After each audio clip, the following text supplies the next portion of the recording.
Man, this one came as a bit of a surprise, and I have a question for you. I'm just looking at and thank you I know you're busy for coming on here. This is about $15 million a year, something like that.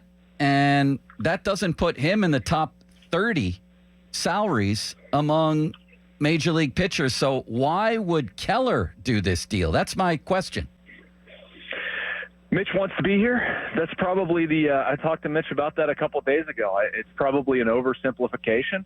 I mean, Mitch could have easily, gone to become a free agent and made more money elsewhere. That was going to take a little bit.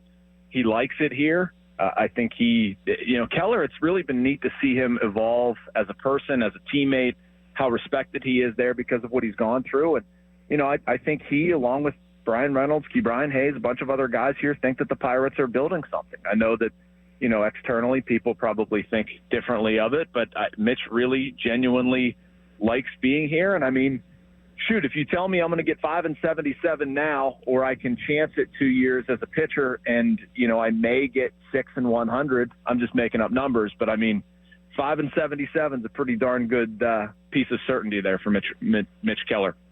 Yeah, I guess that's always the thing when you put that out in front of somebody. They have to be thinking, what about arm injuries? What about this and that? Yeah, they still have control over me for another year, correct? He had 1 year of arbitration, then free agency. So they bought out 3 years of free agency or 4? Well, we got to know when the deal kicks in. I don't know that yet, like whether it starts this year. I don't know how the deal's structured. Like, it literally came out 20 minutes ago. But I mean, let's say that this year is going to remain what he was. It was like 5.4. Yeah. So they would have bought out 3 years of free agency, if that's the way it's structured. I do not know that at this point because it's still real early. And then if you're him and you become that durable guy, over time, he might still get better, by the way. Yes. Then you can sign a new deal somewhere else, presumably when you're 33. That's still kind of prime age for a pitcher. So, yeah, I can see it from his perspective, too, and definitely from the Pirates' perspective. I would definitely label this a team-friendly deal, Jason, wouldn't you?